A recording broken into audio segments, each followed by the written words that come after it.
Hello friends, स्वागत है आपके अपने यूट्यूब चैनल यम के सर इंस्पिरेशन के एक और बेहतर वीडियो में। तो दोस्तों, आज की वीडियो कुछ ऐसी होने वाली है कि अगर आपने वीडियो को शुरू से अंत तक देख लिया तो मेरे भाई आपके 25 से 30 नंबर फिक्स हो जाएंगे, क्योंकि आज के वीडियो में हम चैप्टर 1 से लेकर के 14वें चैप्टर यानी 14 चैप्टर तक के सभी इंपॉर्टेंट फार्मूलास को देखने वाले हैं। तो वीडियो आज की बहुत ही शानदार होने वाली है और इसे अच्छे से अगर आपने नोट्स बनाकर तैयार कर लिया तो मेरे भाई आपको यकीन मानिए ना तो न्यूमेरिकल लगाने में प्रॉब्लम होगी और ना तो जो संबंध पूछे जाते हैं बोर्ड एग्जाम में उसमें। ठीक, तो चलिए यहाँ से हम एक एक चैप्टर को देखते हैं। पहला चैप्टर वैद्युत आवेश तथा क्षेत्र से है और ये 12th फिजिक्स के बारे में हम डिस्कस करेंगे। तो मेरे भाई पहला जो है कूलाम का नियम। अब कूलाम का नियम क्या होता है दोस्तों? अगर बात करें परिभाषा, आप जानते होंगे कि कूलाम का नियम क्या होता है? दो बिंदु आवेश के बीच लगने वाला जो बल होता है आवेशों के गुणनफल के अनुक्रमानुपाती और उनके बीच की दूरी के वर्ग के व्युत्क्रमानुपाती। तो इस प्रकार जो ये फार्मूला हो जाएगा दोस्तों वो हो जाएगा F बराबर 1/4 pi epsilon not Q1 Q2 upon R square. अब ध्यान देना दोस्तों कि जो एप्सिलॉन नॉट है, ये एप्सिलॉन नॉट अगर हम बात करें इसके बारे में तो इसे क्या कहते हैं? ये है निर्वात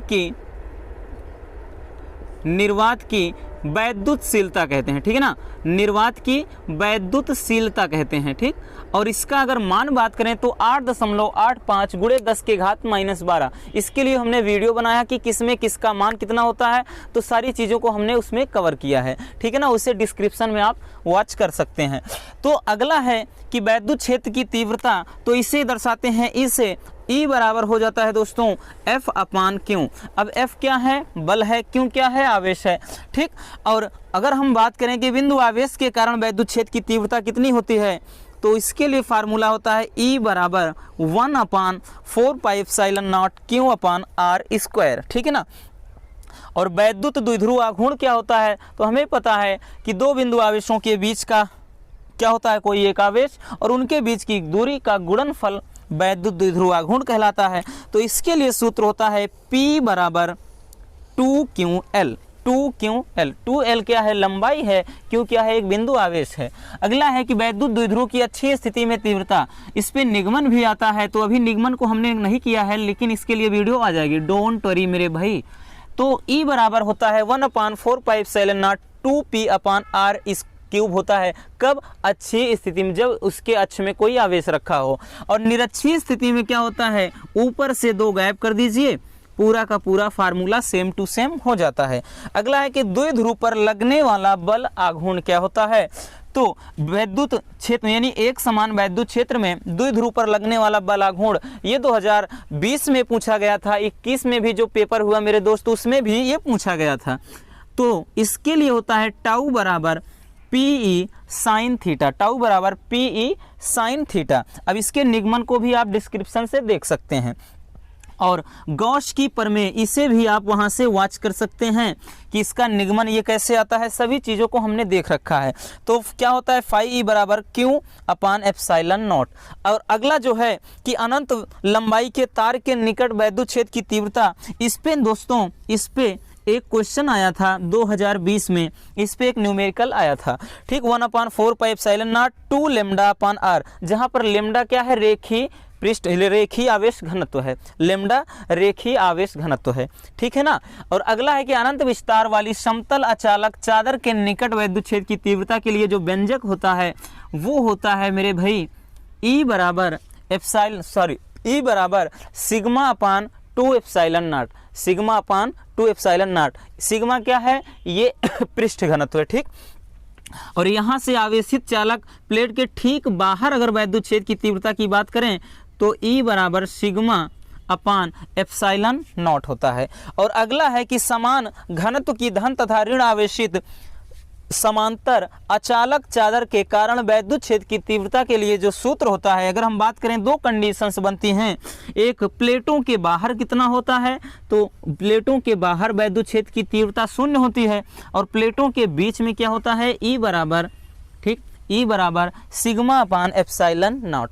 तो आई होप कि अच्छे से समझ में आ गया होगा। मेरे दोस्त इसको क्या करना, आप नोट्स बनाकर अच्छे से उसमें आप लिख लीजिए, ताकि आप जब भी सवाल लगाने बैठें तो आपको कोई भी प्रॉब्लम ना हो। यही तो तैयारी का आधार होता है मेरे दोस्त, यही तो एक तरीका होता है पढ़ने का। तो आप पहले यहाँ से इसको स्क्रीनशॉट कर लें ताकि हम आगे के चैप्टर को देखते हैं।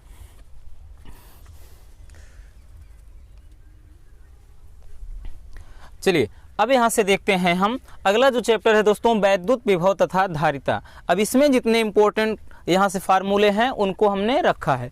तो इसमें पहला है कि वैद्युत विभव, ये तो सिंपल सा है कि वैद्युत विभव यानी V बराबर क्या होता है W/Q। W जहाँ पे क्या है, वर्क है यानी कार्य है, और Q नॉट जो रखा है ये क्या है, एकांक धन परीक्षण आवेश है, ठीक है ना।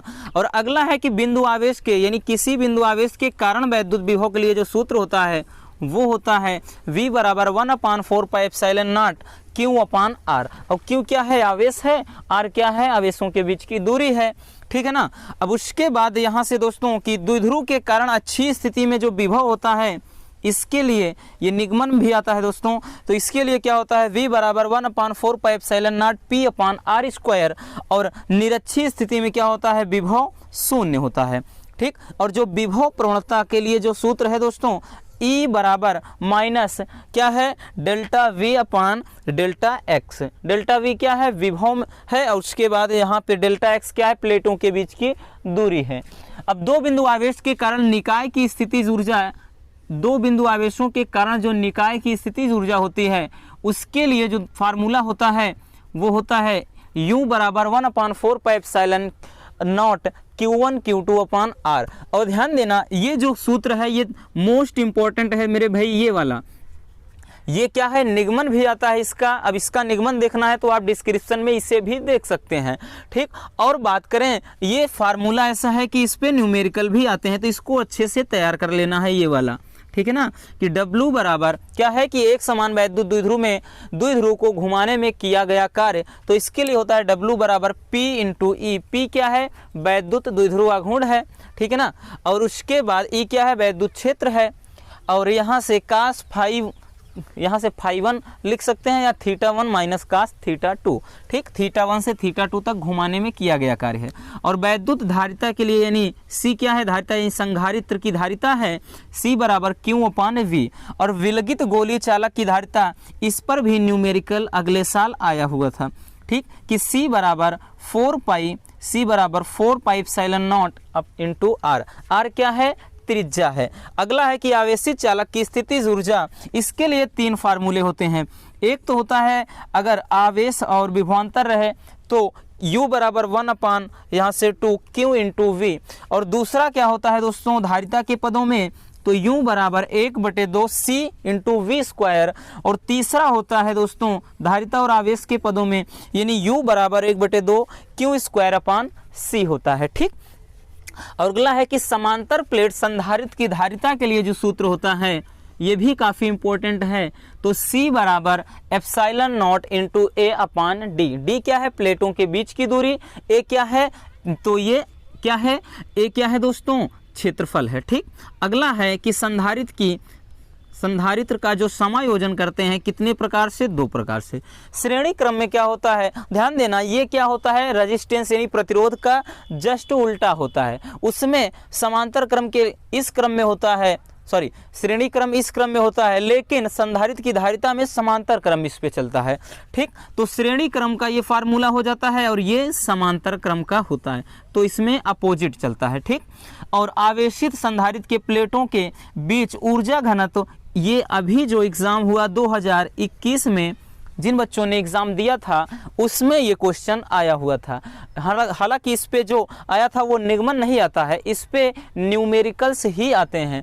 तो आई होप कि अच्छे से चीज़ें क्लियर हो रही हैं। तो इसको आप पहले स्क्रीनशॉट कर लीजिए, उसके बाद हम अब आगे देखते हैं। और एक बात और मेरे दोस्त, आप लोगों के लिए इतना मेहनत कर रहे हैं तो प्लीज़ वीडियो को लाइक और शेयर ज़रूर कर देना, क्योंकि आपने इसके पहले हमने एक वीडियो बनाया था और आपने बहुत सारा प्यार भी दिखाया। लगभग 50,000 लोगों ने उस वीडियो को, 50,000 स्टूडेंट ने देखा, तो उससे बहुत खुशी मिली कि आप लोगों का इतना प्यार मिल रहा है। सो इस वीडियो को भी उतना ही प्यार देना जितना उस वीडियो को दिया। तो आप पहले स्क्रीनशॉट कर लीजिए, उसके बाद हम आगे देखते हैं।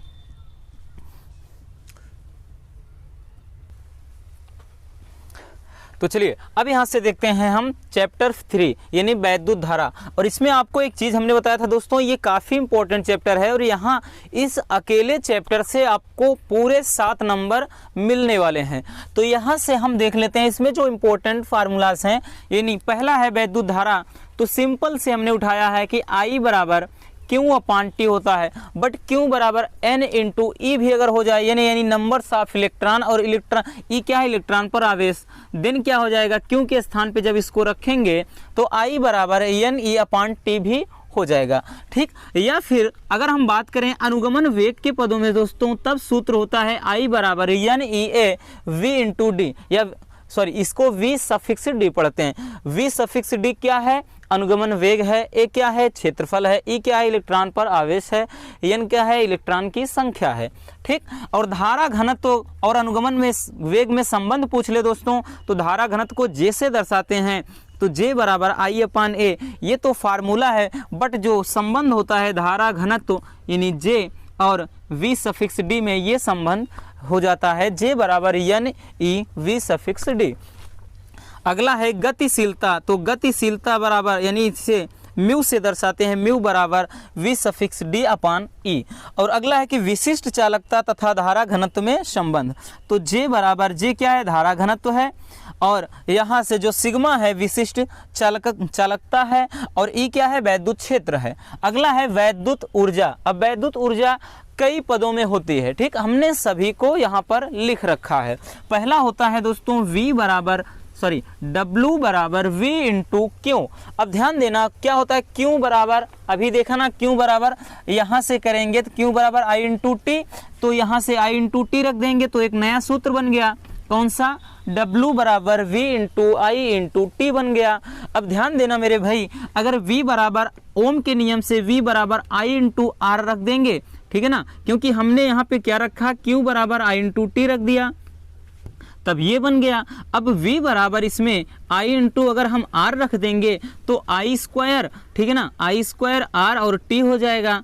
अब ध्यान देना दोस्तों, अगर आपने यहाँ से अब I के स्थान पे V अपान R रख दिया, यानी ओम के नियम को हमने तीनों पदों में रख दिया। क्यों, एक V बराबर I इंटू आर और उसके बाद यहाँ से I बराबर V अपान R रख दिया, तो इस पदों में रखा, और यहाँ से आवेश Q बराबर I इंटू टी रखा। जब यहाँ पे पुट कर देंगे तो I का स्क्वायर है तो V का स्क्वायर हो जाएगा, नीचे R का स्क्वायर, एक R से एक R ये कटा, नीचे एक इकलौता R बच गया, तो यहाँ से ये हो गया। ठीक है ना, तो ये 3 पदों में आपको, यहाँ 4 पदों में ये सूत्र दिखाई दे रहा है। ठीक है ना। अगला है वैद्युत शक्ति, तो वैद्युत शक्ति क्या है, P बराबर W अपान T, और W क्या है, कार्य है, ठीक है ना, T क्या है, समय है। तो अब हमें पता है दोस्तों, अगर यहाँ से हम अभी तुरंत हमने देखा ना, तुरंत ही तो देखा कि W बराबर क्या रख सकते हैं, हम क्या रख सकते हैं दोस्तों, V into I into T रख सकते हैं ना। हमने बताया ना कि W बराबर V into I into T रखेंगे, तब यहाँ से P बराबर V इंटू I बन गया। अब फिर वही चीज़ किया गया है, V के स्थान पे I इंटू आर रख दिए, तब ये बनकर आ गया है एक सूत्र निकल करके, और उसके बाद फिर से हमने I के स्थान पे मेरे भाई V अपान आर रख दिया, तब उसके बाद ये बनकर आ गया। तो इस तरह से आप एक के बाद एक, अगर पूछ लेगा कि विभवांतर तथा धारा के पदों में, देन आपको क्या करना है, ये फार्मूला लिखना है। अगर पूछ ले कि प्रतिरोध तथा धारा के पदों में, तब क्या करना है मेरे भाई, ये वाला फार्मूला लिखना है। अगर पूछ ले कि विभवांतर तथा प्रतिरोध के पदों में लिखिए वैद्युत शक्ति, देन ये क्या करना है, ये वाला फार्मूला लिखना है। एक बात का ध्यान देना मेरे भाई, इस वीडियो को बहुत ही बढ़िया ढंग से देख लेना, और उसके बाद आप पेपर और एक पेन के साथ बैठना और अच्छे से इसे छाप लेना, क्योंकि ऐसे वीडियो देखने से कोई मतलब निकलेगा नहीं। हमारा एक ही ध्येय है कि आप लोग अच्छे से तैयारी करें और अच्छे अंक प्राप्त करें। क्योंकि मेरे भाई एक बात का ध्यान देना कि शिक्षा शेरनी का वो दूध है जो जितना पिएगा उतना ज़्यादा दहाड़ेगा। तो आपको दहाड़ना है और आपको एक अच्छे नंबर लाना है और अपने माता पिता का नाम रोशन करना है। तो उसके लिए आपको मेहनत की ज़रूरत है, ठीक है ना, क्योंकि बिना मेहनत के कुछ भी नहीं होता मेरे दोस्त। कि कुदरत चिड़ियों को भी खाना देता है लेकिन उनके घोंसले में नहीं। इसलिए आपको मेहनत करना पड़ेगा, ठीक है ना, डेफिनेटली आपको मेहनत तो करना ही पड़ेगा मेरे भाई। तो यहाँ से अगला है किलोवाट घंटा में व्यय ऊर्जा। तो इसके लिए यहाँ से यूनिट की जो संख्या निकालते हैं तो वो क्या हो जाता है दोस्तों, वो हो जाता है वोल्ट गुणे एम्पियर गुणे क्या होता है घंटे अपान 1000। और ध्यान देना यूनिट और तरीके से निकलता है जब वोल्ट ना होकर के यहाँ पे वाट में, ठीक है ना, वोल्ट ना होकर वोल्ट गुणे एम्पियर यानी क्या है वी है, ये आई है, वी है आई है, इसके बराबर पी होता है यानी वाट दे देता है तो वाट गुणे घंटे बटे 1000 ऐसा भी लिख सकते हैं। या ये नहीं रहता है तो वाट गुणे घंटे गुणे दिन गुणे उपकरण करके देता, यहाँ से देता नहीं है कि इतने बल्ब प्रतिदिन इतने घंटे जलते हैं, एक महीने में कितना बिल आएगा, तो वो ऐसे होता है, ठीक है ना, उसको यूनिट दर निकाल लेते हैं। और अज्ञात प्रतिरोध के लिए मीटर सेतु में आपने देखा होगा तो इस तरह से अज्ञात प्रतिरोध निकालते हैं S बराबर 100 माइनस L अपान L और गुणे का R। यहाँ से एक प्रतिरोध दिया रहेगा, लंबाई कुछ ना कुछ दी होगी, उसके बाद एक अज्ञात प्रतिरोध आपको निकालना पड़ेगा। और विद्युत वाहक बल, टर्मिनल विभवांतर तथा आंतरिक प्रतिरोध में आपको एक संबंध निकालना है। तो आपको पता है कि I बराबर E अपान R प्लस R, ये क्या होता है, ये आंतरिक प्रतिरोध के लिए, क्योंकि आर स्मॉल आर क्या है इंटरनल रेजिस्टेंस और आर क्या है ये एक्सटर्नल है, और ये क्या है ई क्या है दोस्तों, ये है विद्युत वाहक बल, ठीक, इसको यहाँ से वोल्टता होती है। तो इसको अगर इस तरह से चाहें तो ऐसे भी लिख सकते हैं। अगर यहाँ से एक फार्मूला और ध्यान देना, आवेशन के समय ये सूत्र हो जाता है E बराबर V minus I into R, और यहाँ से एक प्लस के रूप में भी हो जाता है, ठीक। तो पहले इसको अच्छे से क्या करिए, आप देख लीजिए, स्क्रीनशॉट कर लीजिए, फिर हम आगे के चैप्टर को देखते हैं।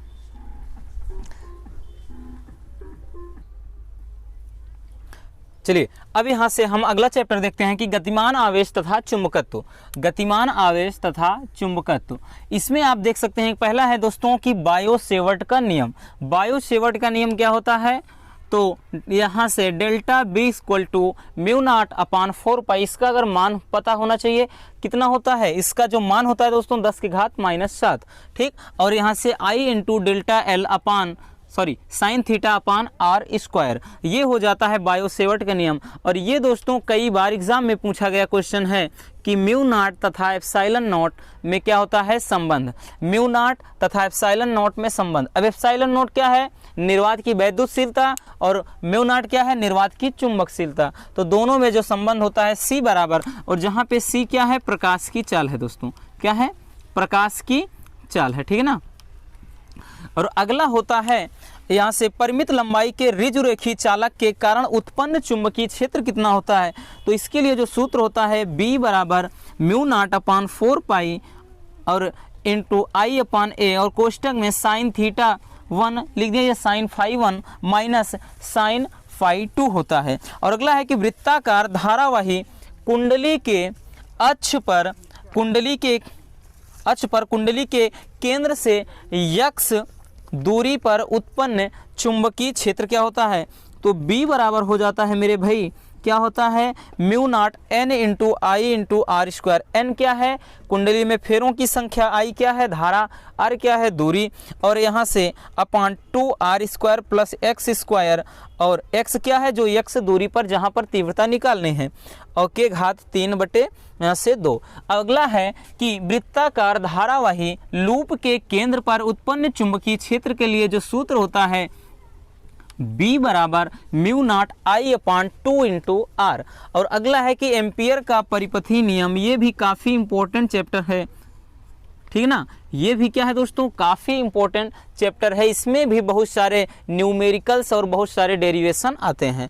और एम्पियर का जो परिपथी नियम हो जाता है वो क्या होता है, ये समाकलन का चिन्ह है, और यहाँ से क्या होता है वेक्टर B इंटू वेक्टर क्या होता है डेल, इसे पढ़ लेते हैं, या फिर डेल्टा L बराबर म्यू नॉट इंटू आई। और अनंत लंबाई के ऋजुरेखी धारावाही चालक के कारण उत्पन्न चुंबकीय क्षेत्र कितना होता है, तो ये हो जाता है B बराबर म्यू नॉट अपान 4 पाई और इंटू 2i अपान आर। अब यहाँ से देखिए I लिखा होता है और यहाँ पे 2। तो अगर इस फॉर्म में लिखा है तो ठीक है, नहीं अगर आपको दिखाई पड़ता है यहाँ पे 2 नहीं है, यहाँ पे 2 है, तो इसको काट देते हैं ना, वही 2 दूना 4, तब ये सूत्र वही बन जाता है। और इसमें कभी कभार क्या होता है दोस्तों, यहाँ पे n दे देता है, कब, जब फेरों की संख्या दे रखा होगा, ठीक है ना, तो इसमें कंफ्यूज नहीं होना। अगला है लॉरेंज बल क्या होता है, तो लॉरेंज बल के लिए भी हमने व्यंजक प्राप्त कर लिया है, F बराबर Q V B sine theta, Q V B sine theta. Q क्या है, आवेश है,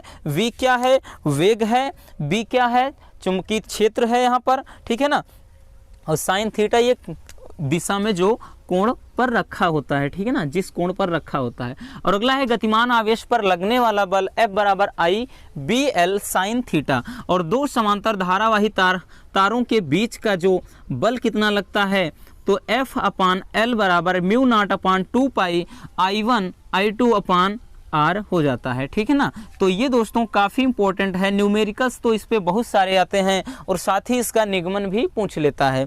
और अगला है कि एक समान चुंबकीय क्षेत्र में लूप पर लगने वाला बल आघूर्ण क्या होता है, तो इसके लिए जो सूत्र होता है टाउ बराबर N I A B sine theta, ठीक है ना। एन क्या है, नंबर्स ऑफ, यहाँ पे फेरों की क्या होता है, फेरों की संख्या होता है कि कितने फेरे हैं, कितने राउंड उस पे कुंडली पे हैं, ठीक। और अगला है चुंबकीय द्विध्रुव को घुमाने में किया गया कार्य, यानी चुंबकीय द्विध्रुव को चुंबकीय क्षेत्र में घुमाना है तो कितना कार्य होगा उस पर, तो इसके लिए फार्मूला हो जाता है W बराबर M इंटू बी। और M क्या है, चुंबकीय द्विध्रुव आघूर्ण है, ठीक है ना, और B क्या है, चुंबकीय क्षेत्र है।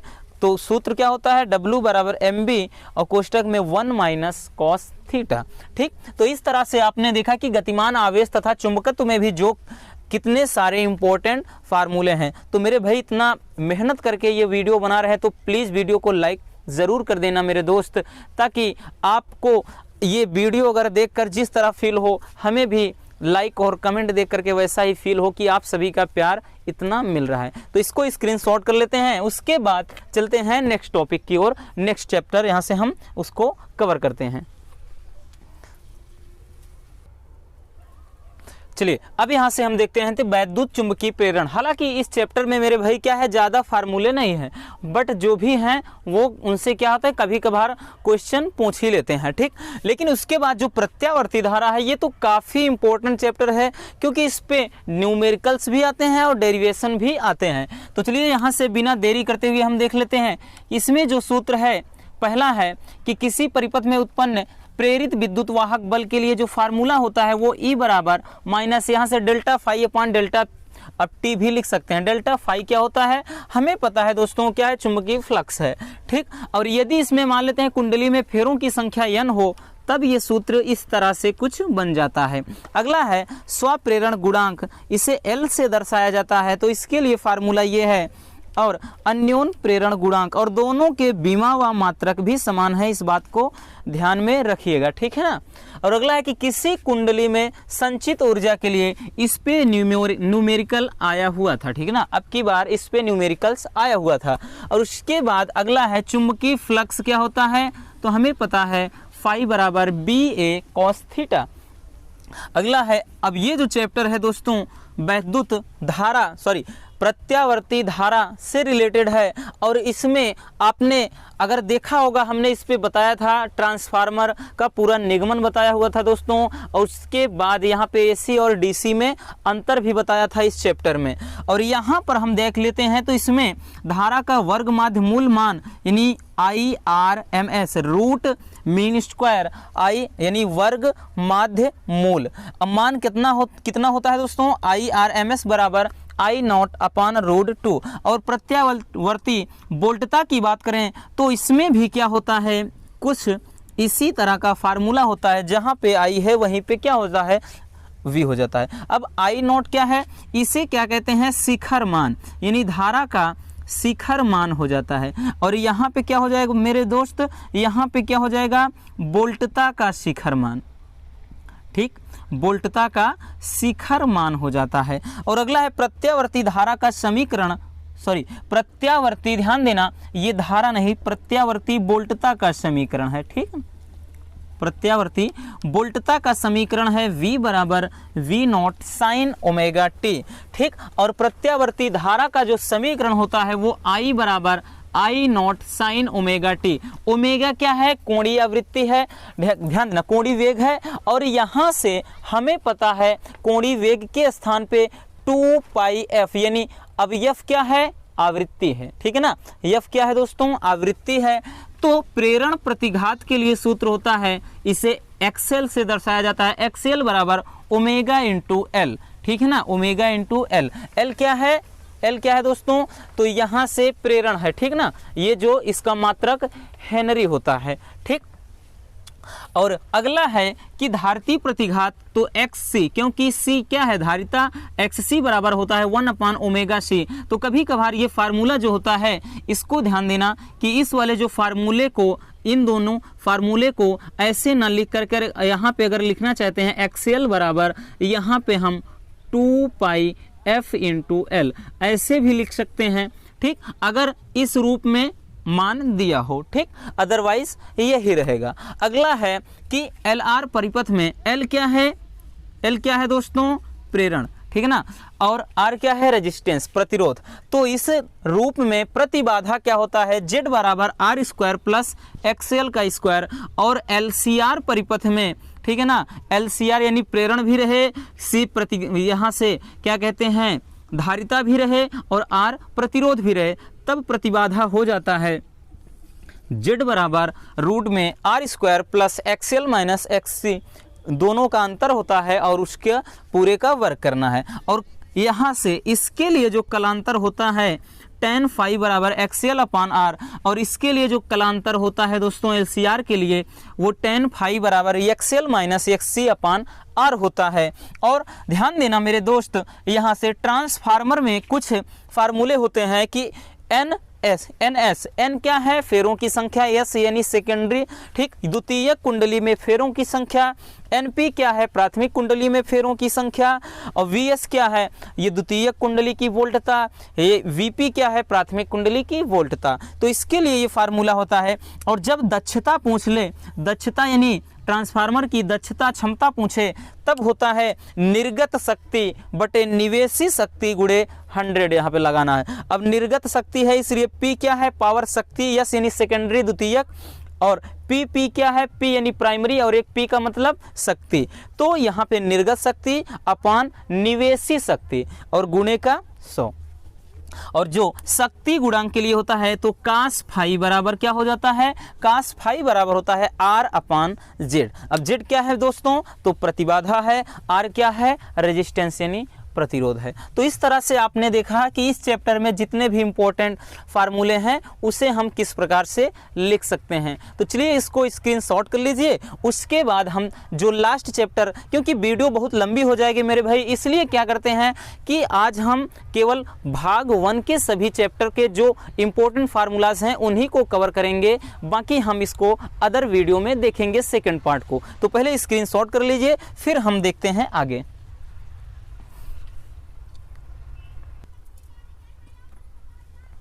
चलिए अब यहां से हम देखते हैं कि जो भाग 1 में अंतिम चैप्टर है वैद्युत चुंबकीय तरंग, हालांकि इसमें कोई इंपॉर्टेंट फार्मूला नहीं है, जो भी आता है डेफिनेशन आता है। और दोस्तों इस बात को मत सोचना कि 5वां चैप्टर क्यों नहीं बताया उसमें का फार्मूला, क्योंकि मेरे भाई उसमें क्या है, केवल चुंबकत्व के बारे में क्या है, उसमें चुंबकत्व के बारे में ही है कि उसमें क्या है कि चुंबकीय गुणों को देखना है कि प्रतिचुंबकीय, अनुचुंबकीय, नति कोण, नमन कोण, वही है और कुछ भी नहीं, उसमें फार्मूला नहीं है, इसलिए हमने उन्हें नहीं देखा, ठीक। उसके लिए आप परेशान मत होना। और इसमें दोस्तों जो है कि वैद्युत चुंबकीय तरंगों में, इसमें अगर हम बात करें तरंग दैर्ध्य के लिए सूत्र एक है कि लेमडा बराबर C अपान न्यू। न्यू क्या है? आवृत्ति है, C प्रकाश की चाल है, और ये क्या है? तरंग दैर्ध्य है, ठीक है ना। ये क्या है? न्यू को दोस्तों यहाँ पे आवृत्ति कहते हैं, और C हम जानते हैं कि क्या है? प्रकाश की चाल है, प्रकाश की चाल है, ठीक है ना।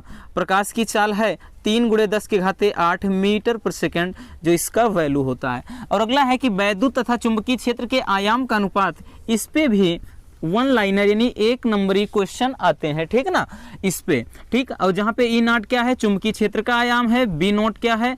सॉरी, E0 वैद्युत क्षेत्र का आयाम और B0 चुंबकीय क्षेत्र का आयाम, ठीक है। और C क्या है दोस्तों? तो C वही प्रकाश की चाल। और समतल वैद्युत चुंबकीय तरंग के लिए जो समीकरण होता है चुंबकीय क्षेत्र में क्या होता है? E बराबर E naught sine omega T minus K X. अगर हम बात करें के को तो के स्थान पे इतना लिख सकते हैं और ओमेगा क्या होता है 2 पाई न्यू लिख सकते हैं, ठीक है ना। और उसके बाद चुंबकीय क्षेत्र में बी बराबर हो जाता है, पूरा का पूरा फार्मूला वही रहता है और जहाँ पे इसमें ई और ई नॉट है वहीं इसमें बी और बी नॉट है। तो बस दोस्तों आज की वीडियो में इतना ही। आई होप कि आज की वीडियो काफ़ी हेल्पफुल आपके लिए लगी होगी और इससे आप क्या कर सकते हैं, अब आसानी से अपने न्यूमेरिकल्स को तैयार कर सकते हैं। इससे आपकी तैयारी और भी बेहतर ढंग से हो सकती है। तो दोस्तों बस मिलते हैं नेक्स्ट ऐसे ही शानदार टॉपिक के साथ। और चैनल पर अगर पहली बार विजिट कर रहे हैं तो प्लीज़ चैनल को सब्सक्राइब कर लें ताकि ऐसी शानदार जानकारी से आप बिल्कुल भी परे न रह सकें और आप प्रॉपर तरीके से तैयारी करते रहें। मिलते हैं नेक्स्ट वीडियो में।